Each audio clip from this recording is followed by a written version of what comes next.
ഇതെന്താ അറിയോ, നമ്മുടെ ചക്കക്കുരു. ഇപ്പം നമുക്ക് ചക്കയും ചക്കക്കുരുവൊക്കെ കിട്ടുന്ന സമയമാണ്. അപ്പോൾ നമ്മൾ ചക്കക്കുരു കൊണ്ട് സാധാരണ ഒരു നാടൻ ഉപ്പേരിയാണ് ഉണ്ടാക്കാൻ പോണത്. അതായത് മെഴുക്ക് പുരട്ടി എന്ന് പറയാം, മുളക് പുരട്ടിയ മെഴുക്ക് പുരട്ടി എന്ന് പറയാം. അതാണ് ഉണ്ടാക്കാൻ പോണത്. അപ്പോൾ ഈ ചക്കക്കുരുവിനെ നമ്മൾ തോലൊക്കെ കളഞ്ഞ് വൃത്തിയാക്കിയിട്ട് ഒരു ബൗളാക്കി വെച്ചിട്ടുണ്ട്. അതിപ്പോൾ മാക്സിമം അതിൻ്റെ പുറന്തോടും ഉള്ളിലത്തെ തോടൊക്കെ കളയാൻ പറ്റിയിട്ടുണ്ട്. അങ്ങനെ ചെയ്തിട്ടുണ്ട്.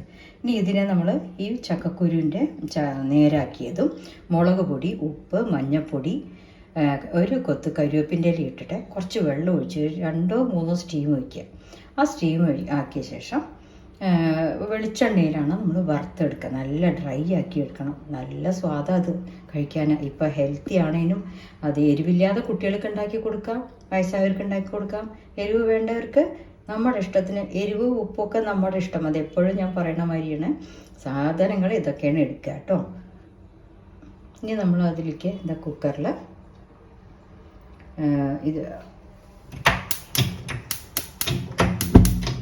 കുക്കറിൽ മഞ്ഞൾപ്പൊടി, മുളക് പൊടി ഇതൊക്കെ ഇടാൻ പോവുക.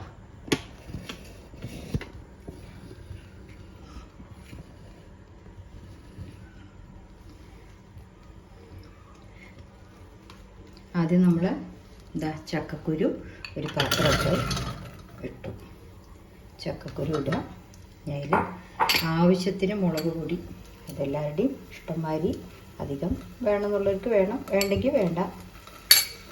മുളക് പൊടി, പാകത്തിന് ഉപ്പ്, കുറച്ച് മഞ്ഞൾപ്പൊടി, വെള്ളം പാകത്തിന്. ഞാനൊരു 1 ഗ്ലാസ് 3/4 ഗ്ലാസ് വെള്ളം ഒഴിച്ചിട്ടുണ്ട്. 2 കരിവേപ്പിൻ്റെ ഇലയുടെ ഇതും കൂടെ ഇടാം. ഇതും കൂടി ഇട്ടിട്ട് ഇനി കുക്കറിൽ നമുക്ക് സ്റ്റീം വയ്ക്കാം. ഒരു 2 സ്റ്റീം ആയാലും മതി കേട്ടോ. 2 മതി. നമ്മൾ തോലൊക്കെ കളഞ്ഞ് കുതിർന്നതല്ലേ. 2 സ്റ്റീം മതി.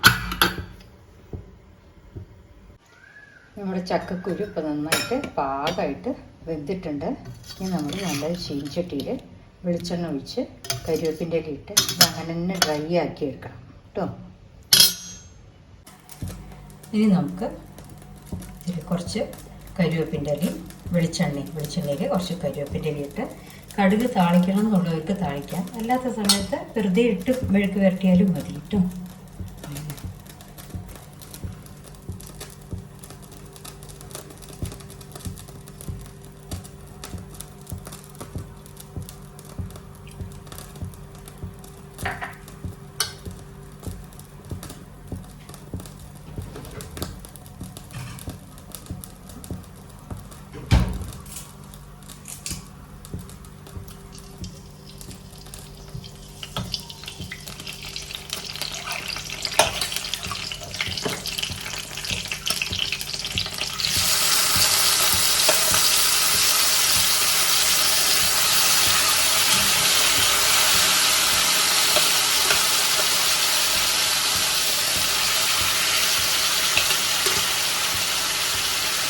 ഞാൻ വേവിക്കാൻ വെച്ചത് കുറച്ച് മുളക് കൂടി ഉണ്ട്.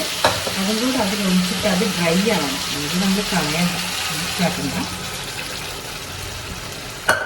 അതുകൂടെ ഡ്രൈ ആവണം. നല്ലോണം ബ്രൗൺ ആയിട്ട് ഡ്രൈ ആവണ വരയ്ക്ക് അടുപ്പത്ത് വയ്ക്കാം.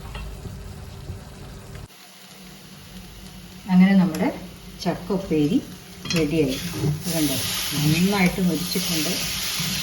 നമ്മുടെ ചീനച്ചട്ടിയിലൊന്നും ഒട്ടി നിൽക്കുന്നില്ല. നല്ല ഡ്രൈ ആയി.